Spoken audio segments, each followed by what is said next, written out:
You have bewitched me, body and soul, and I love you. I never wish to be parted from you from this day on. Greetings, my fellow queens. We are entering the 19th century. As you can see today, I'm wearing a very special outfit. The gloves, the hairdo, the pearls, the dress, because we're going to talk about Pride and Prejudice. I cannot believe I did not talk about Pride and Prejudice until now, and this is one of my favorite movies. I am obsessed. I love Mr. Darcy. I think everybody loved that movie. It's such a classic. And we're going to analyze, why is this aloof, mysterious Mr. Darcy, extremely wealthy, extremely kind of pretentious in the beginning, why does he become so obsessed with Elizabeth Bennet? What made her so special? What made her so irresistible? I'm going to give you some little tricks in this video that Elizabeth is doing that would make a lot of men pursue her. There's a lot of qualities that she exudes. There's a lot of things that she exudes that screams high value from Elizabeth Bennet. There's a lot of things that she exudes that scream, I am the prize.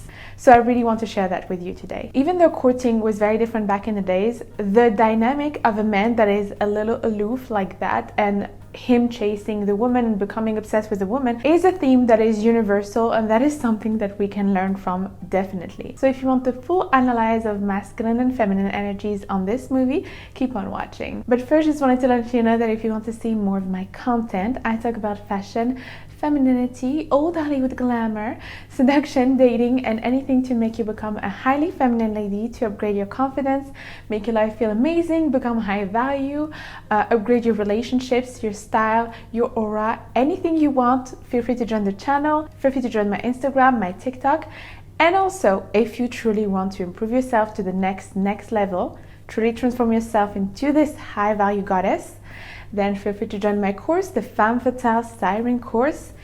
It is going to go way deeper and upgrade your confidence. I really make you feel like the true prize in this course, because that's what you are. So if you want to really level up, feel free to join the course. The link is down below. Pleasure to meet you, Mr. Darcy. So Pride and Prejudice is a movie of the love story between Mr. Darcy and Elizabeth Bennet. It comes from a book called Pride and Prejudice that is written by Jane Austen. And today I'm going to talk about the 2005 adaptation with Keira Knightley, which is personally my favorite adaptation.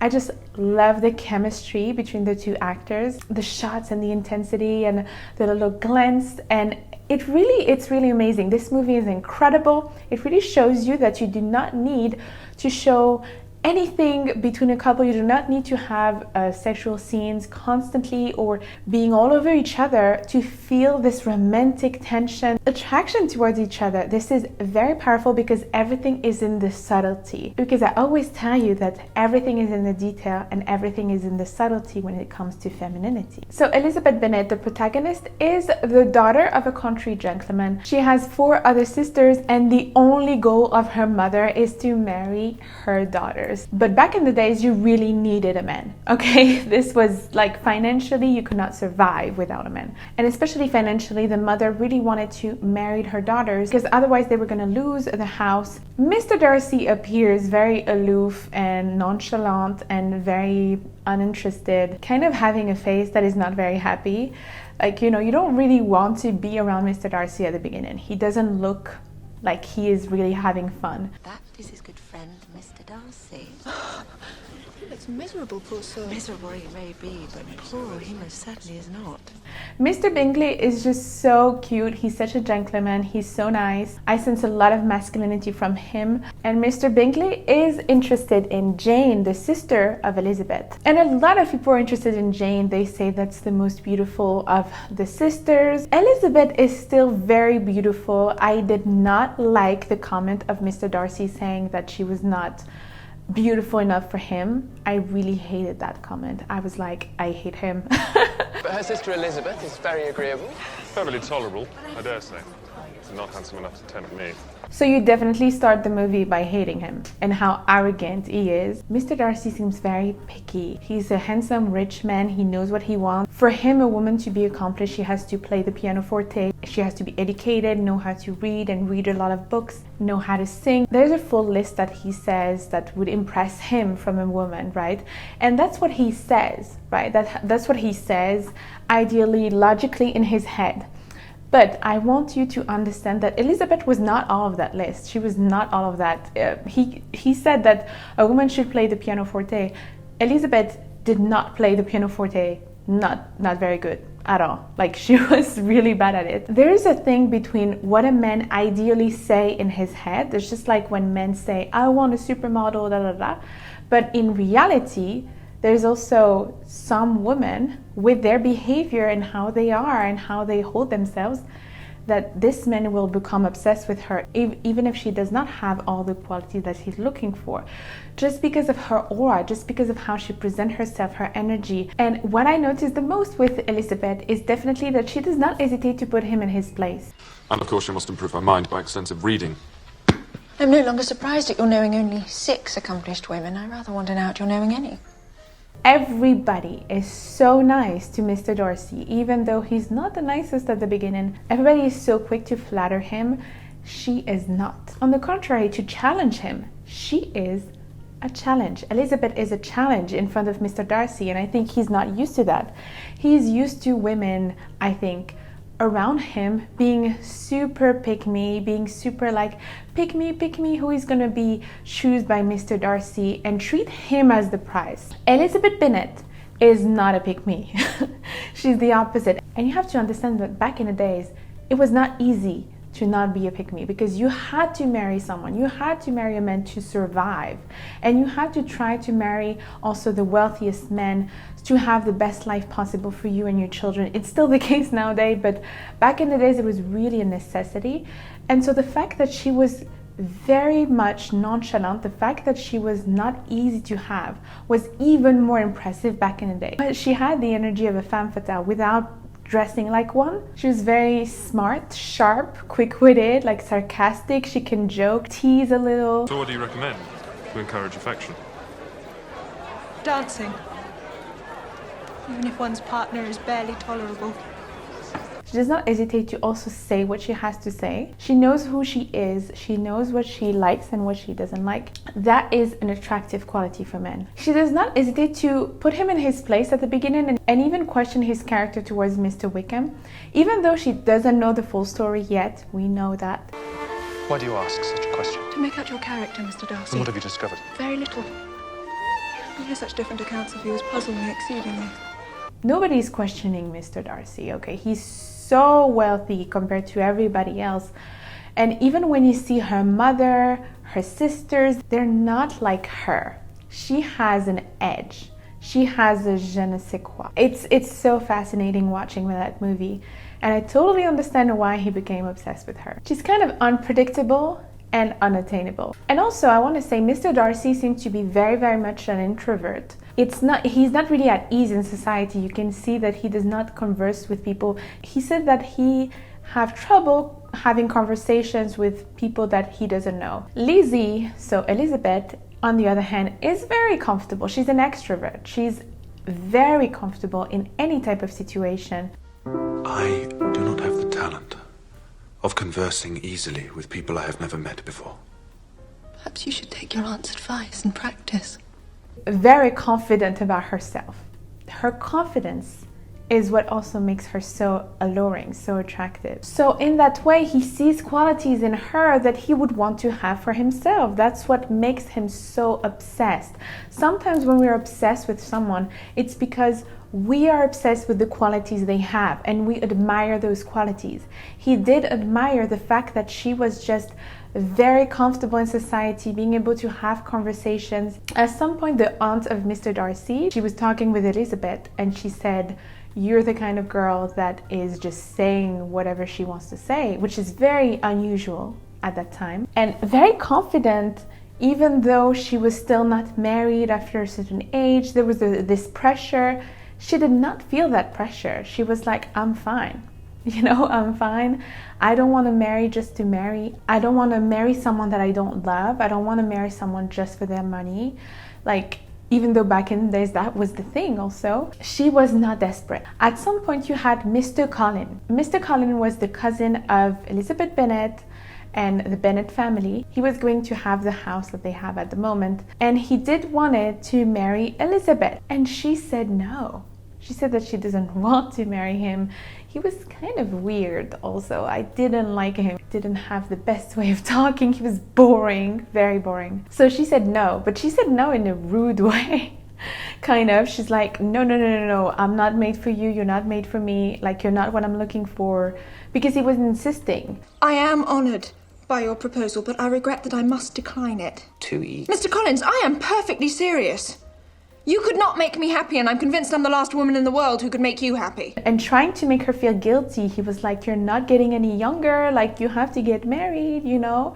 She was like, no, doesn't change anything. I'm not gonna get married to someone that I don't love, that I don't want to. Like, she is picky. She is not desperate. She is a challenge. She knows what she wants. She's confident.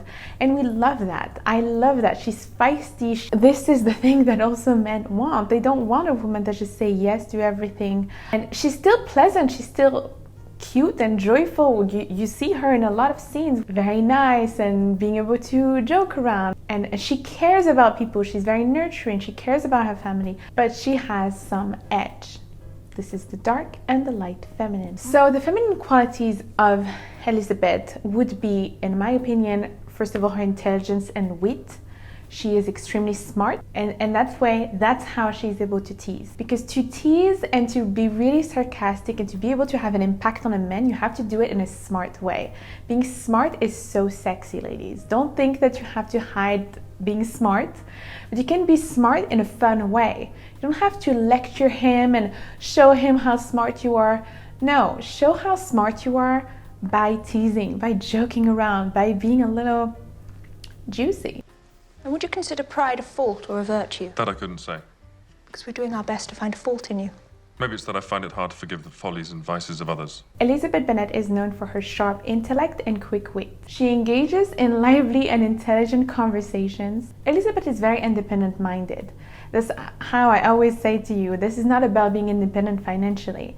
This is about being independent mentally and emotionally. She's not the kind of woman that would beg for Mr. Darcy's attention. She's not the kind of woman that if you put her into nowadays, she would not call Mr. Darcy all the time and be like, please see me, Mr. Darcy. She's not chasing him at all during the whole movie, okay? She's not doing anything. She just exists. At some point, she goes to see her friend Charlotte that is married to Mr. Collins. And then Mr. Darcy comes to see her, and you see how nervous he is. How nervous he is to talk to her. This is so cute. This was such a cute scene. Because you see, compared to Mr. Darcy in the beginning, of how now he is. I'm afraid Mr. and Mrs. Collins have gone on business to the village.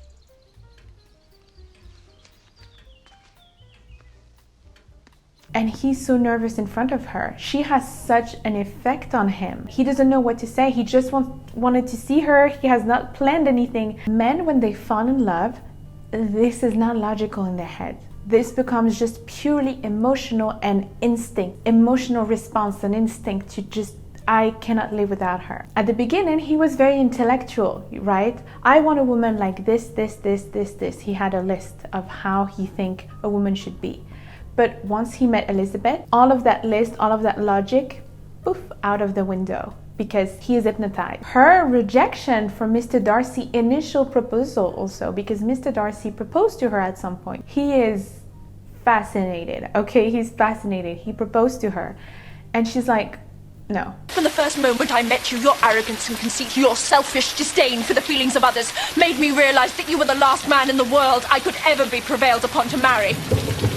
So it showcased her strong mental, emotional independence and sense of self-worth also. If her mother knew that she refused Mr. Darcy, that is the most wealthy man, she would probably faint. She did not love him at that moment. She kind of hated him.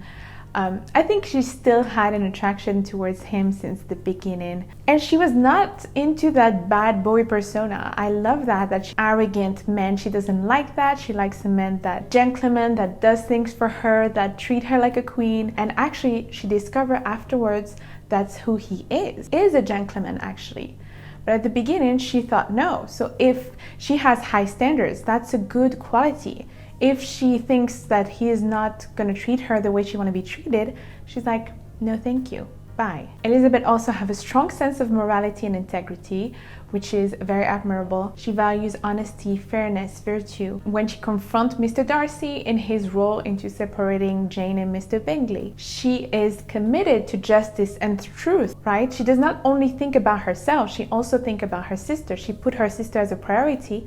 That means if this man did hurt my sister, I don't want to have anything to do with him. That you separated a young couple who loved each other, exposing your friend to the centre of the world for caprice, and my sister to its derision for disappointed hopes. The initial judgment of Mr. Darcy, how she hated him, how she vowed to hate him, that is just so funny, but that shows really her integrity, her strong moral sense. Elizabeth have a lot of light and dark feminine qualities. So one of her light feminine qualities is also her compassion. Elizabeth is compassionate and kind-hearted. She cares deeply for her family, for her friends. She's loyal. She's there for the people that she loves. She's concerned about her sister Jane. She broke into tears when she saw that Lydia was with Mr. Wickham. She has gone from Brighton to Lord knows where. She has no money, no connections. She's lost forever. He did pay for the marriage of Lydia because Lydia did run away with Mr. Wickham, and at that time you could not run away with a man. Okay, you could not, because otherwise that's a big scandal. She has a natural charm, natural grace, natural liveliness. When she's smiling, it just lights up the room. Right, she has a natural, lively charm. It makes her standing out in social settings. Her personality really shines. The fact that she loves dancing, it's so cute, right? She's having fun. That's the feminine spirit. So when she met the sister of Mr. Darcy, the sister was like, I heard so much about you. She was very sweet to the sister. And at that time, you could see also that she was a bit joking with Mr. Darcy. You could see that they were more comfortable with each other. At the beginning, they're not very comfortable, but you can still see the tension because Mr. Darcy is just very impressed by her wit, her intelligence, her sarcasm. But I think at some point, you see them becoming very comfortable towards each other, and this is something that Mr. Darcy really, really loved. Then he has perjured himself most profoundly. No, I said played quite well. Oh, quite well is not very well. I'm satisfied. This is something that a big quality that men really love also. This is being able to be themselves. Mr. Darcy is more of an introvert. He is a bit awkward sometimes. He's a bit of an introvert. He does not know exactly what to say at the right moment. But it's almost like throughout the movie, he was able to be a little bit more at ease in social settings when he was with Elizabeth. You could see him being more open. You could see him smile more, being just more at ease even with himself because of her presence. Just her presence did that to him. So her energy, the energy of Elizabeth, having a light spirit, being very joyful, being feminine. Mr. Darcy was able to also be extremely masculine with her. He was able to be the hero with her. This is something that men absolutely love. This is something that men want to feel, and we want to feel that. We love it too. He did help her with Lydia, her sister. He did convince Mr. Bingley to come back to the Bennet house to ask Jane for marriage, wanting to make the best impression on a lady that they love, which is so cute. And you can see that even men that are very strong and masculine and everything, they become weak in front of the woman that they truly care about. You see it with Darcy, you see it with Mr. Bingley. This is almost their kryptonite. So you see Mr. Darcy doing everything for Elizabeth. She just has to ask, right? He is very much a gentleman. We have not the smallest hope. Would I could help you? Also the fact that Elizabeth, she's a bit stubborn at the beginning, but she's not that stubborn, okay? She recognized her mistakes. She recognized that she misjudged Mr. Darcy. She recognized when he does something good to her. She's appreciative. She receives. She is in her feminine. You don't know, Papa, if I told you what he was really like, what he's done. This is very important for men, for you to be able to recognize his quality, to be appreciative of what he does. At some point you have a Lady Catherine that is firmly opposed to Mr. Darcy, her nephew, marrying Elizabeth because of their difference of status, because Mr. Darcy is extremely wealthy and Elizabeth is not. And she comes to see Elizabeth and she said to her, "Are you engaged with my nephew? Are you engaged with Mr. Darcy?" And Elizabeth said no. And then you have Lady Catherine asking, "Can you promise me that you're not going to be engaged to him?" And Elizabeth said, "I cannot promise you that." That's how you see that she's not even influenced by this powerful lady. Everyone is bowing to Lady Catherine, I have to say, except from Elizabeth. She has her own mind. She's not there to people please. And so it gave hope to Mr. Darcy. He was like, finally, oh my God, she actually wants to marry me, maybe. There's a hope. And he comes to her with a lot of humility. He became such a gentleman, devoted to her, doing anything for her, right? At the beginning, he was maybe Mr. Arrogant, aloof, too good for everyone. But now he's very humble in front of her because he has his dream woman. His dream woman, in front of the woman of their dream, in front of a prize. They're going to act like a true gentleman, right? Because of her behavior, he becomes very vulnerable in front of her, which is very beautiful. And even though she rejected him, he tries again, shows masculinity, shows persistence. And he gives this magnificent speech that is just so romantic and beautiful. You have bewitched me, body and soul, and I love you. I never wish to be parted from you from this day on. He just expressed all of that. And she says nothing. Okay, let's get married. I'm still the prize. Like, she's such a queen. And you can see it on her face how much she loves him. And also I have to say, I love the last scene where they kiss and you have Mr. Darcy saying, "Oh, how should I call you? Should I call you Mrs. Darcy? Should I call you my darling? Should I call you?" And at some point she said, "Oh, you can call me Lizzie for every day. And you can call me Goddess Divine." I love that she said, "You can call me Goddess Divine." Like, that's how she sees herself. Yes, call me Goddess Divine. Goddess Divine, but only on very special occasions. Perfection. This movie is just absolute perfection. Thank you so much for watching, my beautiful darlings. Tell me in the comments down below if you're also obsessed with that movie as much as I am. And let me know what kind of movies do you want to see next. I love talking about movies. This is such a great way to analyze behaviors. Don't forget to subscribe down below and also follow me on my Instagram and on TikTok. If you want to join the Femme Fatale Siren course, the link is down below. And also if you want to join my Feminine Goddess Retreat in Dubai, where we're going to upgrade ourselves all together. If you want to join, all of the links are down below. Until next time, I'm giving you a lot of kisses and take care of you.